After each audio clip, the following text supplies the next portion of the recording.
With Cour 4 of the 1000-Year Blood War arc anime premiering in July of 2026, there is one fight that I'm genuinely hoping gets expanded upon. This fight should have been one of the centerpieces of the entire arc, but instead it was sidelined and most of the action occurred off screen. I'm of course talking about Uryu Ishida versus Haschwalth. I've actually wanted to break down this fight for quite a long time, but first I needed to see the events unfold between Cours 1 to 3 of the 1000-Year Blood War arc anime. With this, we actually have a full picture of the fight itself from the manga. We've got evidence from the 1000-Year Blood War arc anime of how Kubo and the anime staff are expanding upon manga moments in the anime, how Uryu has had more of a central role within the 1000-Year Blood War arc, and what all of this is eventually leading up to in Cour 4. And as of the making of this video, Cour 4 is less than 3 months away from airing. So within this video, we'll go over the manga version of the fight which exists at the moment. We'll talk about every detail, even those that you may have forgotten or not realized in the first place. We'll then talk about what the anime has been building across all of the 3 cours so far, and ultimately what Cour 4 can and should do to fix Uryu versus Haschwalth. The final arc of Bleach was centered around Uryu's race, the Quincy, and to essentially have Uryu's final battle in the manga be off-screened is criminal. There are a few individuals within Bleach who have never had their fights off-screened. These are the people who are subscribed to the channel. Only 20% of the people who watch these Bleach videos are subscribed, so if you enjoy these breakdowns and you want to see more, then subscribe and hit the bell notification so that you're the first to know when I drop a new video. As Ichigo's rival, Uryu has been in the story since the very beginning of the series. The 1000-Year Blood War arc was supposed to escalate Uryu's role dramatically. He was named as Yhwach's successor, the heir to the Vandan Reich,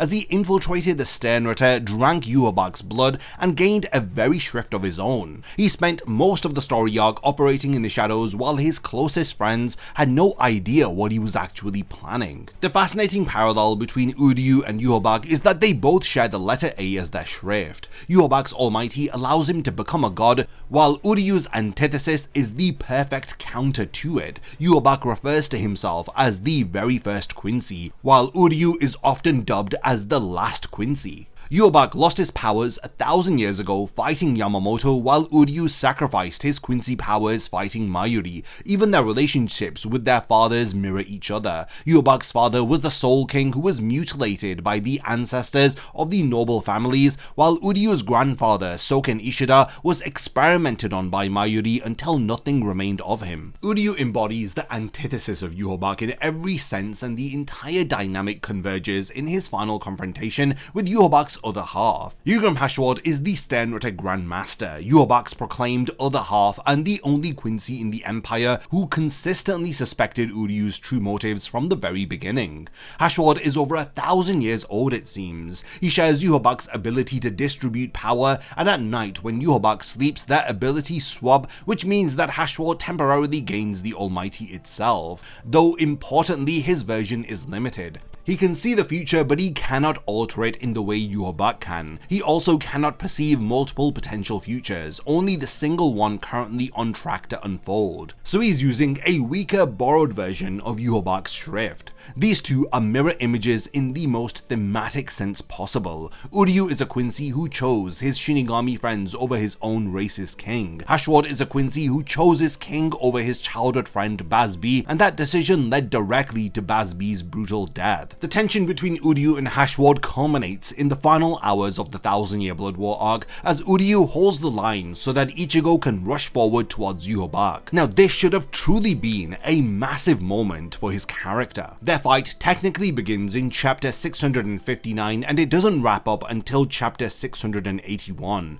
so it spans over 20 chapters of the manga. While it does sound like a lot, out of the entire stretch of material, the fight only accounts for approximately 2 chapters of actual content. Neither of them are full chapters, everything else is shared with the Gerard-Valkyrie fight, as well as the confrontation with Yhwach and various other cutaways. Most of the fight was off-screened because every time we cut back to them, Uryu was either injured or something important had happened that we didn't get to see. In chapter 659, as night falls over Wahrwelt, Uryu returns to the central palace and Haschwalth is waiting for him. He notes that Uryu looks troubled, as he reminds him that at night Yhwach and he exchange powers. So being able to see the future means he is constantly carrying a burden. When Uryu asks if Haschwalth foresaw him committing treason, Haschwalth responds coldly that he never mentioned betrayal, but he has discovered the demolishing chips that Uryu planted throughout Wahrwelt. These chips function similarly to the samurai glove mechanism. They are designed to break down and defuse reishi. Haschwalth demands that Uryu prove he is not a traitor as he draws his sword, blasting Uryu through a nearby wall. As Uryu scrambles back, he comes face to face with Ichigo, who has arrived alongside Orihime and Chad. Haschwalth then tells Uryu that fate has granted him an opportunity to prove his loyalty, as he tells them to kill the three of them. With him possessing the Almighty, he already knows how Uryu will respond.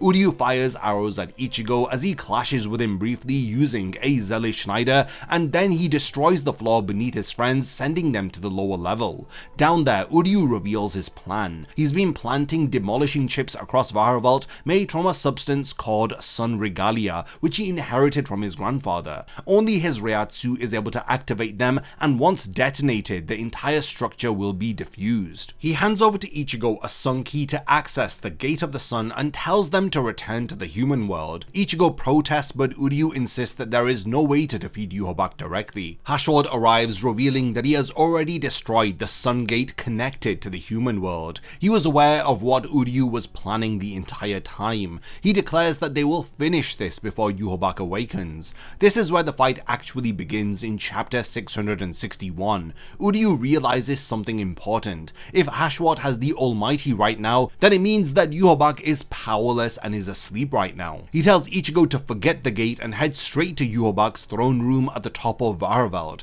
Ichigo hesitates, but Uryu assures him that these won't be his last words. Ichigo, Orihime and Chad leave as Uryu notes that Haschwalth isn't even trying to pursue them. Haschwalth dismisses this, claiming he already knows that they will die. Uryu forms his Quincy bow, stating that the future can be changed. He points out that Haschwalth's surprise at his sudden change in demeanor proves that the Quincy Grandmaster's foresight isn't infallible. Both of them ready their weapons as the fight begins. We then cut to chapter 672, and there's not a single panel of their fight in between. When we return, dawn has broken on a new day, which means that the Almighty has been returned to Yhwach, making the entire diversion that was set up in chapter 661 functionally pointless. Ichigo and the others didn't even get to reach Yhwach before he woke up, and here's a detail that a lot of people don't know about. During the night, while he had the Almighty, Haschwalth used the power to send a sleeping Yhwach a vision of Ichigo arriving and cutting him in half. This is confirmed across chapters 672 and 684. We see that Uryu has survived the night, but he is absolutely mangled. He's covered in injuries that were all sustained off screen. Haschwalth casually deflects one of his arrows and remarks that he wasn't even trying to defeat Uryu during the night because his own natural ability to balance is better suited for combat than the borrowed Almighty. He fires an arc of energy from his sword and we cut away again. In chapter 673, there's a brief moment where Uryu senses Ichigo's arrival in the throne room. Then in chapter 674, we return to find Uryu collapsed in a puddle of his own blood. Again, this is all off-screened, with Haschwalth standing over him, philosophizing about how people define themselves through the choices that they weigh on a balance. He questions who Uryu really is, asking whether if Uryu truly desires to risk his life for the sake of shallow humans. Uryu drags himself back to his feet and summons a brand new holy bow, vowing that he won't know the answer to that question until every last member of the Vandenreich is defeated. In chapter 675, they exchange a few more lines. Uryu asks Haschwalth why he's so interested in what kind of person he is. Shouldn't the Grandmaster be trying to dispatch him quickly and rush to Yhwach's side? Haschwalth repeats that he's already foreseen how everything will end. Uryu counters that the future Haschwalth sees can change, as Haschwalth concedes that he wields a borrowed power and he cannot wield it perfectly. Then he drops a tease. The truly terrifying aspect of the Almighty isn't its ability to see the future, it's something far worse. He tells Uryu to put all that he is on onto the scales as he swings his sword, and we cut away again. In chapter 679, we finally get the most sustained sequence of the fight. Uryu has been knocked down once more. This time he's clutching his bow with a chest wound. He's slumped over debris as Haschwalth is wielding his shield and explains the balance. His shrift distributes misfortune to those who have experienced good fortune. Any misfortune that would befall him is instead absorbed by his shield, and any good fortune that his opponent experiences in damaging him gets redirected back as an equal amount of misfortune. If you land a hit on Haschwalth, his shield eats the damage. The fact that you were lucky enough to hurt him at all gets flipped on its head and you get punished for it. It seems as though there is no winning move against this ability via conventional means. Uryu then reveals his very own shrift for the first and only time in the manga. The Antithesis involves Uryu selecting two targets as he reverses the outcomes between them. In this case, he reverses the injuries that they have both sustained, meaning all of his wounds transfer to Haschwalth while he is healed completely. Blood erupts from Haschwalth's own body as the Grand Master himself recognizes that this power might be the reason that Yhwach took interest in Uryu, that the Antithesis may be one of the few abilities capable of rivaling the Almighty. But when Uryu tries to capitalize on this and he rushes to help Ichigo, Haschwalth uses the balance to redirect the damage right back. The Antithesis reversed Uryu's injuries onto Haschwalth, but the balance treated that reversal as good fortune for Uryu and punished him for it. The wounds Uryu now sustains are doubled. They're back to square one, only now Uryu is in an even worse state than before. Now Uryu doesn't use the Antithesis again. There's no explanation given. He just crawls along the floor as Haschwalth raises his sword above his head to deliver a killing blow. In the next chapter, Uryu has somehow rolled to the side to dodge the strike, which is frankly ridiculous considering the state that he was in. Uryu then tells Haschwalth that if appearing similar to his foolish friends like Ichigo, Orihime, Chad, Rukia and Renji makes him a fool too, then that makes him happy. This enrages Haschwalth as he's confronted with the reality of what he gave up when he abandoned Bazb. He argues that Yhwach's power has done more for Uryu than his friends ever could, but Uryu responds that there is no scale to measure this on. There is no right or wrong, they are his friends, and that's all there is to it. Haschwalth demands that Uryu forfeit his life, but then Yhwach's Ashvalan strikes. In an instant, Haschwalth is drained of his power, so ultimately the fight didn't end because one of them won. It ended because Yhwach decided that the Schutzstaffel were no longer useful to him anymore. In his final moments, Haschwalth collapses and tells Uryu to transfer his wounds onto him since he is going to die anyway. He reminds Uryu not to make decisions with doubt in his heart and to go help his friends. Haschwalth dies reflecting on the importance of making choices for yourself even if the outcome doesn't change. His final thought is that he has no regret for the path that he chose, and when his body is found, the letter B is etched on his fallen sword. He is still carrying the emblem that Bazb gave him as a child. After the fight, Uryu limps away to help his friends. He ascends through Wahrwelt as he encounters his father Ryuken and Isshin waiting for him. Ryuken fires an arrow in front of Uryu. When Uryu examines the arrowhead, he notices something unusual about it. Ryuken explains that all Quincy who are subjected to Ashvalan develop a silver thrombus. This is a blood clot which forms in the heart. This silver ultimately kills them. The arrowhead he is giving Uryu is made from that very silver that was extracted from the heart of Kanai Katagiri, Uryu's mother. In this moment, Uryu finally understands why his father was dissecting his mother's body all those years ago. This is what had traumatized him as a child and that drove a wedge between him and his father. Uryu swore after this that he would never become a doctor, but now we learn that Ryuken was in fact harvesting the silver of stillness. This knowledge seemed to have been passed down from Soken Ishida himself. The silver formed in an Ashvalan victim's heart when it's mixed with the blood of the one who casted the Ashvalan,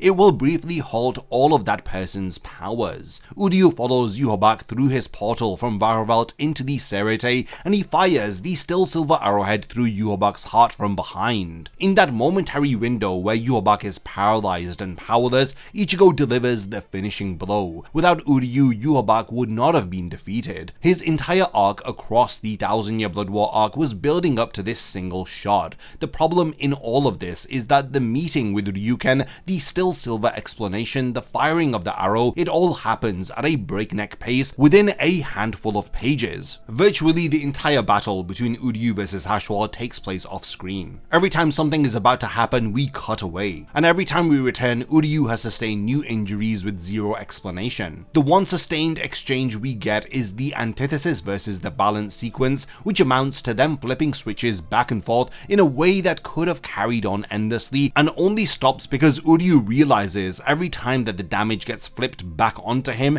it's doubled. We know why. The manga was rushed here and the fight was off-screened. Kubo was at his physical limit. His health had been deteriorating for years, and by the final stretch of the 1000-year Blood War arc, he simply could not draw anymore. With only 14 chapters left after chapter 672 and the Yubak fight needing to be resolved, something had to give. Now what's really exciting is that the anime has been systematically overhauling Uryu's involvement in the 1000-year Blood War arc from the very first cour. On Kubo's official fan club Club Outside, he was asked why did Uryu survive the Haschwalth, as Kubo states that it's quite complicated and he wants to include the reasoning within the anime. The anime also started building the Haschwalth-Uryu dynamic earlier than the manga did. Haschwalth personally appeared to recruit Uryu into the Sternritter in an anime exclusive scene. We saw Uryu accompanying Haschwalth to witness the execution of Kangdu and BG9, the two Sternritter who failed in battle. Haschwalth used the balance to bypass Kangdu's iron ability, cutting him down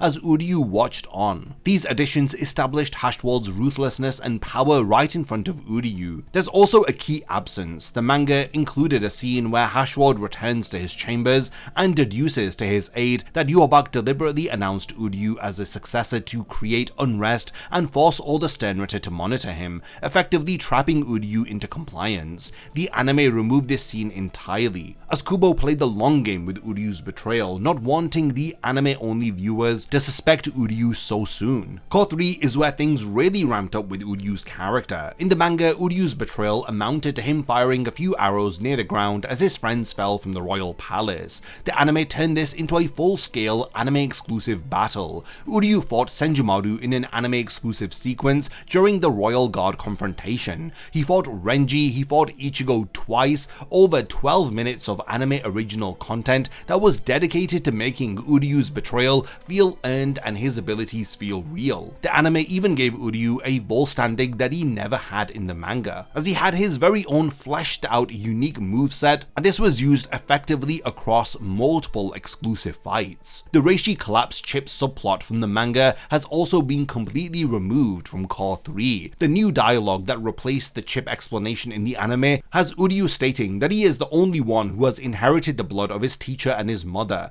This is fundamentally a different plan than the collapse chip plotline. It's no longer about diffusing a structure, it's something that is connected to his bloodline, to Soken, Kanai Katagiri, and to Yubak's Haschwalth. So there is clearly something in his blood that may enable him to defeat the Quincy King once and for all. And this may be linked to the reason why he wasn't killed by the Haschwalth. The anime has even hinted that Uryu might possess some form of the Almighty himself. His eyes flashed red during his battle with Senjumaru. Meanwhile, Haschwalth's eyes flashed blue while wielding the Almighty during his confrontation with Uryu in episode 40. Cour 3 also moved Isshin and Ryuken's arrival at Wahrwelt significantly earlier than the manga. We got an anime exclusive scene of them standing before Kanai Katagiri's grave. The anime showed that the original Haschwalth from 9 years ago also impacted Uryu rather than just his mother, another departure from the source material which deepens the Ishida family's connection to Yubak. At the end of Cour 3, Riruka and Yukio appeared at the Shiba residence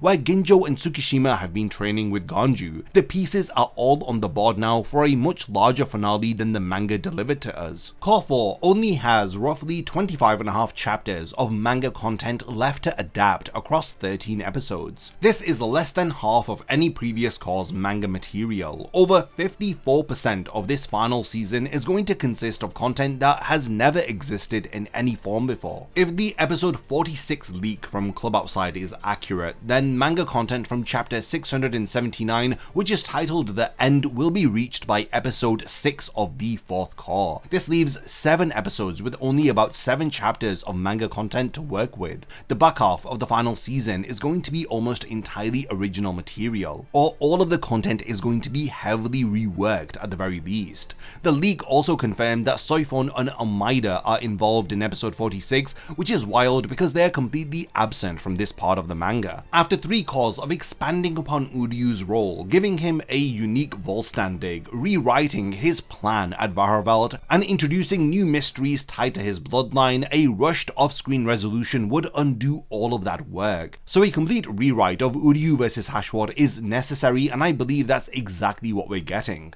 We already have confirmation of this from the official teaser trailer for Cour 4 that was released at Jump Festa. We saw Haschwalth towering over Uryu with his sword pointed at his eye. So at the very least, we are going to be getting some anime exclusive sequences during this battle. Now I think this fight needs to properly utilize the night to dawn dynamic. In the manga, the entire almighty phase of the battle happens off screen. The anime could actually show Uryu fighting a Haschwalth who wields the almighty, establishing genuine dread as Haschwalth foresees and counters Uryu's strategies in real time. If Yhwach's consciousness during sleep is even partially aware of Uryu's status as his chosen successor, it's possible that the Almighty's power doesn't sit cleanly with Haschwalth the way that it normally would. Uryu could be siphoning fragments of that foresight without realizing it, destabilizing Haschwalth's control at the worst possible moments. And this would better explain why Uryu was dubbed as Yhwach's chosen successor.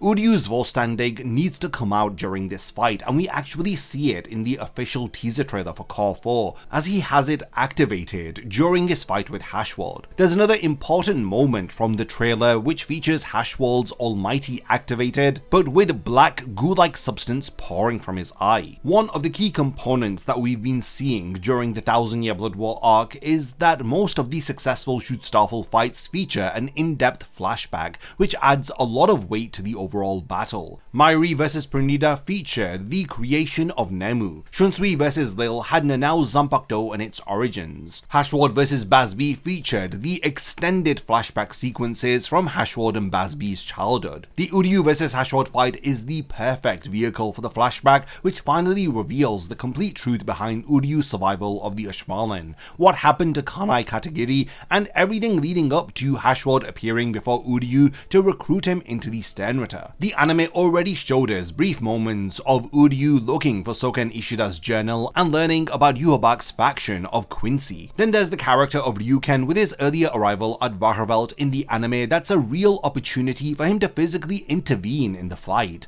a father and son duo taking on the Sternritter Grandmaster together. Ryuken has spent the entire series rejecting his identity as a Quincy outwardly. What if this fight is where he finally embraces it? Then there's the matter of the still silver arrowhead, which needs to be convincingly earned in the anime. Uryu needs to understand what his father did and why before he fires that arrow. The emotional payoff of father and son finally reconciling over the legacy of Soken and the sacrifice of Kanai Katagiri deserves far more than a few manga panels on a staircase. There's also reason to believe that the Ashvalan which claims Haschwalth and Gerard could be restructured. This is because Kubo and the anime staff in Cour 2 massively restructured Yhwach's second Ashvalan, pushing it to a completely different point in the narrative and using it to create an anime exclusive battle between the Royal Guard and the Schutzstaffel, which included Senjumaru's Bankai reveal. If they change the second Ashvalan this dramatically, the third Ashvalan, which occurs in Cour 4,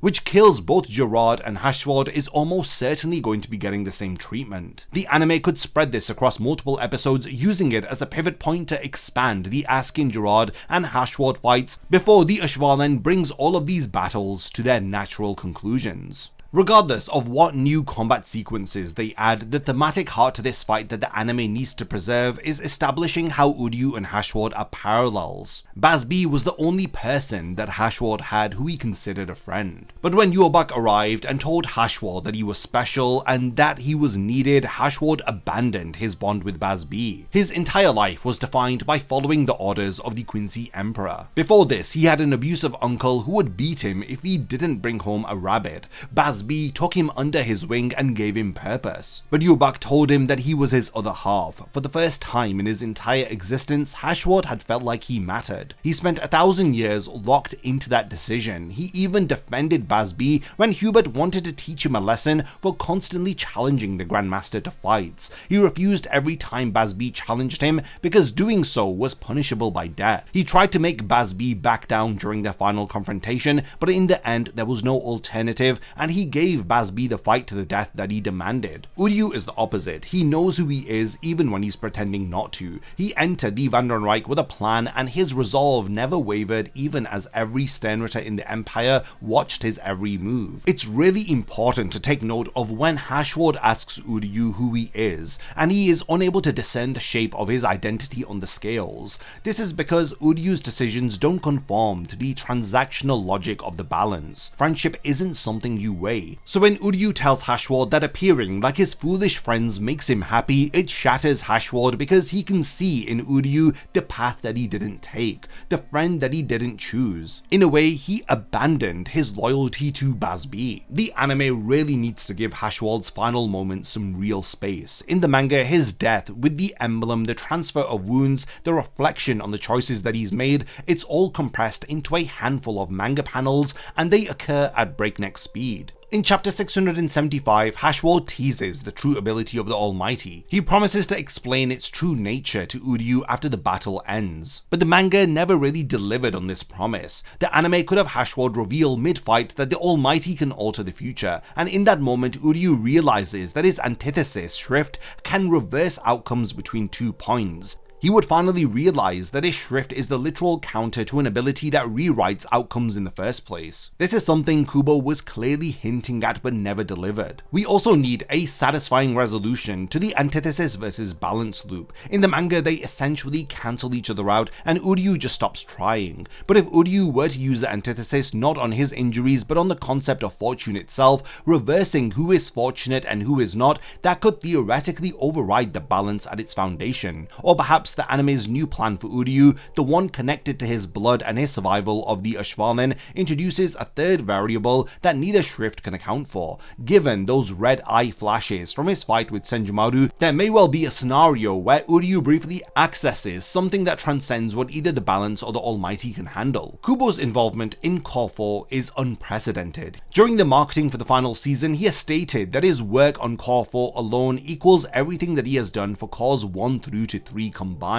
He drew the storyboards for the anime exclusive fights. He designed Senjumaru's Bankai and Uryu's Vollstandig. He's been attending recording sessions and reviewing scripts. At Jump Festa in December 2025, he confirmed that he had already finished supervising nearly all of the storyboards and that there would be original content not present in the manga. He also described the storyboards he drew as being insanely difficult to animate, and he said that he was praying for the animators. Whatever he has cooked up for the final season is going to push Pierrot films to their limits. For a character like Uryu, who carried the weight of the Quincy subplot on his shoulders and never got his payoff in the manga, Cour 4 is going to be absolutely everything. Now, we've reached the point of the video where I want to hand over the discussion to all of you. Do you think the anime will completely rewrite Haschwalth vs Uryu, or are they going to keep the manga structure of this fight with additional layers added? Or are you expecting Ryukin to show up and fight alongside Uryu? Do you think Haschwalth could get a Vollstandig of his very own? And how will all of the anime exclusive Uryu scenes from Cours 1 to 3 alter the role of Uryu's character in Cour 4? I think that brief scene of Uryu's eyes flashing red during his fight with Senjumaru will have a big payoff in Cour 4. Now, do be sure to continue the discussion in the comments because I'd love to hear all of your predictions and your own theories.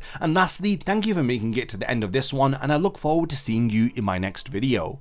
A massive thank you goes out to all of my amazing Patreon supporters for helping to make this video possible. If you also want to support the channel and see your name in the end of my videos, then check out my Patreon, which has loads of perks like early video access and so much more. Thank you for sticking around till the end of the video, and whatever you contribute will mean a lot to me.